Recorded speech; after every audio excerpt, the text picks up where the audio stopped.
لیکن وہ عورت تھی اور صحابیہ تھی اور آ کر کہتی ہے کہ اللہ کے نبی میرے پیٹ میں حمل ہے, بچہ ہے, اے اللہ کے رسول صلی اللہ علیہ وسلم مجھے سزا دے دیجئے کیونکہ مجھ سے زنا کا صدور ہوا ہے.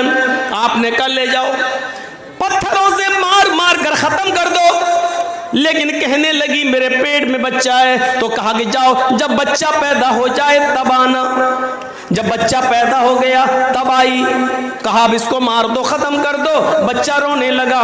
ماں اپنے بچے کو جب دودھ پلانے لگی تو اللہ کے نبی نے کہا اے خاتون ابھی تجھے مارا نہیں جائے گا, ابھی قتل نہیں کیا جائے گا. یہ بچہ جو ناجائز بچہ ہے, جو زنا کی پیداوار ہے, ابھی تیرے دودھ کی ضرورت ہے اس بچے کو, ابھی تجھے نہیں مارا جائے گا. اتنی تمام بندشوں کے باوجود وہ عورت قبول کرتی ہے کہ یہ ناجائز بچہ ہے. سوچئے میرے بھائیوں, یہ حرام اولاد ہے, لیکن اس حرام بچے کو بھی اللہ کے رسول پیٹ میں مارنے کی اجازت نہیں دے رہے, ختم کرنے کی اجازت نہیں دے رہے. بچے کے ماں سے کہا جا رہا ہے جب یہ بچہ تیرا دودھ چھوڑ دے تب تو آنا. اس نے دودھ بھی جلدی چھڑوا دیا. عام طور پر بچے 2 سال دودھ پیتے ہیں, اس نے 1 سال 1.25 سال میں 1.5 سال میں دودھ چھڑا دیا. پھر لے کر آئی اور کہنے لگی اب بچہ روٹی کھانے لگا ہے. اللہ کے نبی نے فرمایا آئے اللہ کی بندی, اب میرے پاس کوئی بہانہ نہیں ہے کہ میں تجھے چھوڑ سکوں.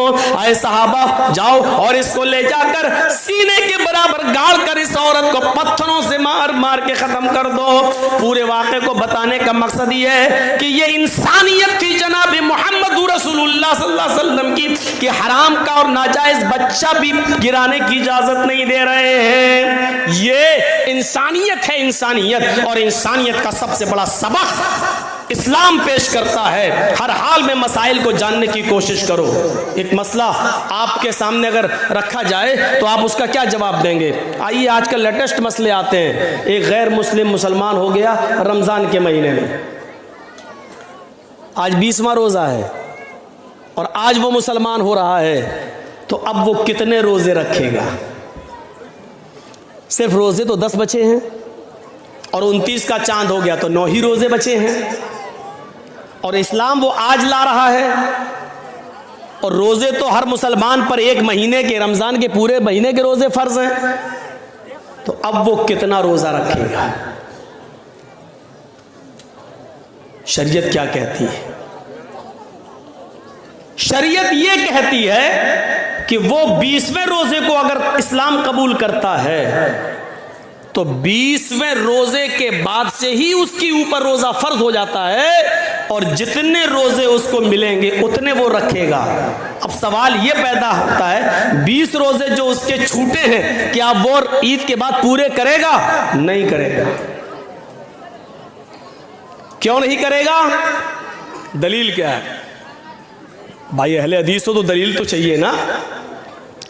آپ لوگوں نے جلسہ بہت اچھا کیا ہے لیکن یہ لائٹنگ بہت بری کی ہے, کبھی ہری کبھی لال, اور وہ آنکھوں پہ جب پڑتی ہے تو کبھی تو لگتا بہت آدمی ہے, کبھی دکھتا ایک بھی نہیں ہے, اور کبھی جب لال جلتی ہے تو میں سوچتا ہوں رک جانا چاہیے کیونکہ یہ ریڈ سگنل ہے, یہ ہم کو اشارہ کر رہی ہے کہ بولنا بند کر دو. ارے یہ تم کو کس نے, ارے جرجی صاحب کا جلسہ ہے, کوئی بارات میں نہیں آئے ہیں نکاح کے لیے. یہ ایسی لائٹنگ جلسوں میں,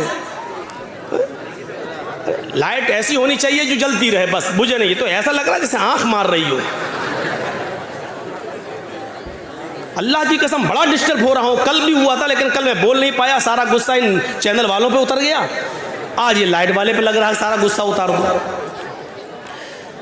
کبھی لگتا ہے کہاں چلے گی پبلک, کبھی لگتا ہے دیکھو وہاں تک بیٹھی ہوئی ہے. ہماری بھی تو آنکھیں ہیں, کوئی ہم بہت بڑے بابا تو ہیں نہیں کہ یہاں بیٹھے بیٹھے ہم کلکتہ تک تو دیکھ لیں. اتنی مشین تو ہے نہیں میری آنکھوں میں. تو میرے بھائیوں اب وہ 20 روزے کے بعد جتنے ملیں گے وہ رکھے گا, پہلے کے نہیں. کیوں؟ کیونکہ پہلے اس پر روزے فرض تھے ہی نہیں. اسلام تو وہ ابھی لایا ہے, مسلمان تو وہ آج ہوا ہے.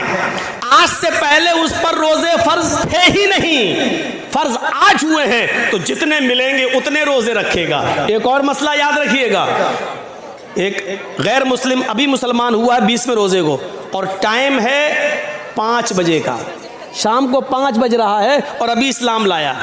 اشہدو ان لا الہ الا اللہ وان محمد رسول اللہ، اسلام لے آیا، کلمہ پڑھ لیا، 5 بجے سے ہی اس کے اوپر روزہ فرض ہو گیا ہے۔ سن لیجئے، اب 5 بج رہے ہیں، ابھی اسلام لایا ہے، 5 بجے سے ہی اس کے اوپر روزہ فرض ہے، یہیں پر وہ نیت کرے گا میں روزے سے ہوں۔ اب یہاں سے روزہ ہے وہ، اور آپ کے ہاں روزہ افطار ہو رہا ہے مان لیجئے 6 بجے، تو بس 1 ہی گھنٹے کے بعد وہ روزہ افطار کرے گا اور اس کا یہ ایک روزہ مانا جائے گا۔ 5 بجے اگر اسلام لایا ہے تو 5 بجے سے ہی اس کے اوپر روزہ فرض ہو گیا ہے، اور جب افطار کا وقت ہوتا ہے تب وہ افطار کر لے گا، اس کا یہ ایک روزہ مانا جائے گا۔ اب سوال یہ ہوتا ہے کہ وہ 5 بجے تک تو خوب کھاتا پیتا رہا، تو خوب کھاتا پیتا رہا، اس وقت وہ کافر تھا، اس کے اوپر کھانا پینا جائز تھا، 5 بجے سے پہلے وہ مسلمان تھا ہی نہیں، اس لیے روزہ نہیں تھا۔ 5 بجے اسلام لاتا ہے، 5 بجے مسلمان ہوتا ہے، اس لیے روزے کے احکام 5 بجے سے ہی اس کے اوپر لاگو ہوں گے۔ 5 بجے سے پہلے اس کو جو کھلایا پلایا گیا یہ اللہ کی رحمت اور مہربانی میں شامل کر لیا جائے گا۔ میرے پیارے ساتھیو، ان مسائل کو جاننے کی ضرورت ہے۔ یہ تو بہت ہو چکا ہے مولانا صاحب، نماز کے بعد دعا مانگنی چاہیے کہ نہیں، یہ پک چکا ہوں سن سن کر، ہم بھی پک چکے ہیں بتا بتا کر۔ چلے جائیے معظم پور کے سائیڈ میں، ابھی تک نہیں مانا جا رہا ہے، دھڑلے سے مسجد میں نماز پڑھی جا رہی ہے۔ 20 سال پہلے میں نے کہا تھا جس مسجد کے اندر قبر ہوگی اس مسجد کے اندر نماز نہیں ہوگی، نہیں مانا جاتا۔ دلیل کیا دی جاتی ہے؟ مدینہ میں اللہ کے رسول کی بھی تو قبر ہے، اس کو بھی تو دیواروں سے گھیر دیا گیا ہے۔ اللہ کے رسول کی قبر کو عام لوگوں کی قبر کے برابر کھڑا نہیں کیا جا سکتا ہے، کیونکہ نبیوں کے بارے میں نبی کا فرمان یہ ہے کہ پیغمبروں کی اور نبیوں کے جسموں کو قبر کی مٹی نہیں کھاتی، لیکن ہمارے اور آپ کے جسموں کے بارے میں نہیں ہے کہ قبر کی مٹی نہیں کھاتی۔ نبیوں کے بارے میں اللہ کے رسول کا یہ فرمان ہے کہ نبیوں کو وہیں دفن کیا جاتا ہے جہاں ان کا انتقال ہوتا ہے، جہاں ان کی روح نکلتی ہے وہیں پر ان کو دفن کیا جاتا ہے۔ نبیوں کے لیے مسائل الگ ہیں اور عوام کے لیے مسائل الگ ہیں، لہذا نبی کی قبر کو ہم آج کی قبر پر محمول نہیں کر سکتے ہیں۔ اللہ کے رسول کا ہی یہ فرمان ہے کہ نبیوں کو وہیں دفن کیا جاتا ہے جہاں ان کی روح نکلے، یعنی مجھے بھی وہیں دفن کرنا جہاں میرا انتقال ہو۔ نبی اکرم نے یہ فرما کر صاف کر دیا کہ میری قبر وہیں ہوگی جہاں میرا انتقال ہوگا۔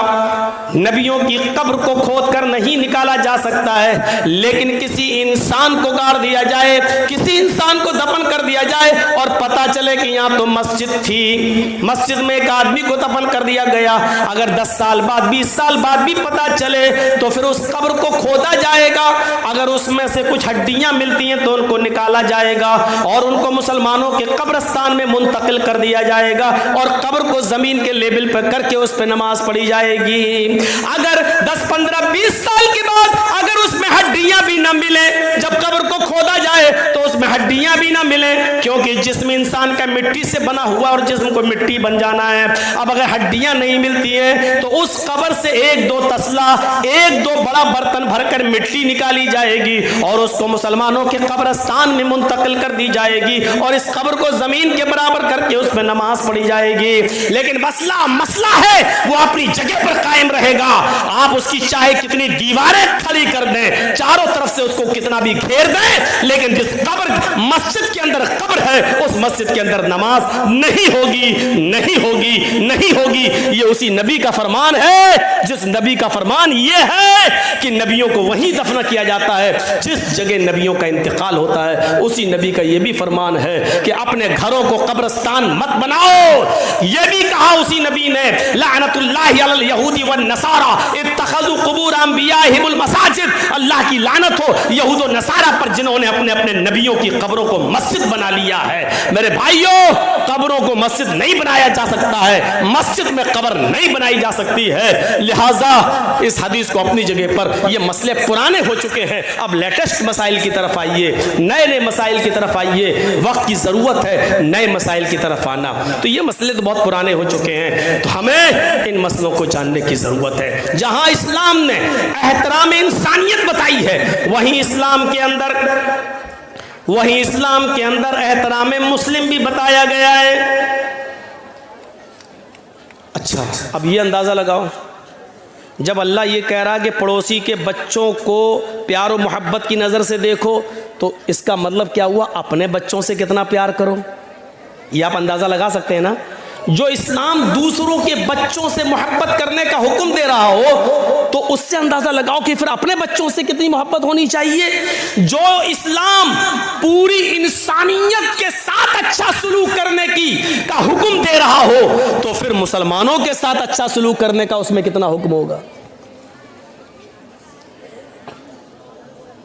یا ایھا الذین آمنوا اتقوا اللہ حق تقاتہ ولا تموتن الا وانتم مسلمون واعتصموا بحبل اللہ جميعا ولا تفرقوا۔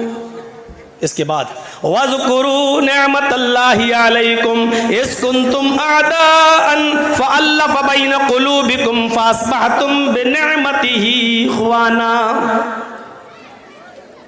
یاد کرو اے مسلمانوں، یاد کرو اس دن کو، اس دور کو یاد کرو۔ وَاذْكُرُوا نِعْمَةَ اللَّهِ عَلَيْكُمْ إِذْ كُنْتُمْ أَعْدَاءً، کہ تم آپس میں ایک دوسرے کے دشمن تھے۔ فَأَلَّفَ بَيْنَ قُلُوبِكُمْ، اللہ نے تمہارے دلوں میں الفت ڈال دی۔ فَأَصْبَحْتُمْ بِنِعْمَتِهِ إِخْوَانًا، تو تم اللہ کی اس نعمت سے، اسلام کی نعمت سے، قرآن کی نعمت سے، نبی کی نعمت سے تم آپس میں بھائی بھائی ہو گئے۔ اللہ نے ہمیں اس دور کو یاد دلایا جب ہم آپس میں ایک دوسرے کے دشمن تھے، ایک ایک روٹی اور ایک ایک بوٹی کے پیچھے ہم ایک دوسرے کا قتل کر دیا کرتے تھے۔ ایک گاؤں کے ایک آدمی کی بکری دوسرے کے گاؤں کے کھیت میں، ایک آدمی کے کھیت میں چلی گئی، اتنی سی بات کو لے کر جھگڑا شروع ہوتا ہے دونوں قبیلوں اور دونوں خاندانوں کے بیچ میں۔ جانتے ہو یہ لڑائی کتنے دن تک چلی؟ یہ لڑائی 27 سال تک چلی، یہ لڑائی 27 سال تک، اور 27 سال کے بعد جب یہ لڑائی بند ہوتی ہے تو دونوں طرف سے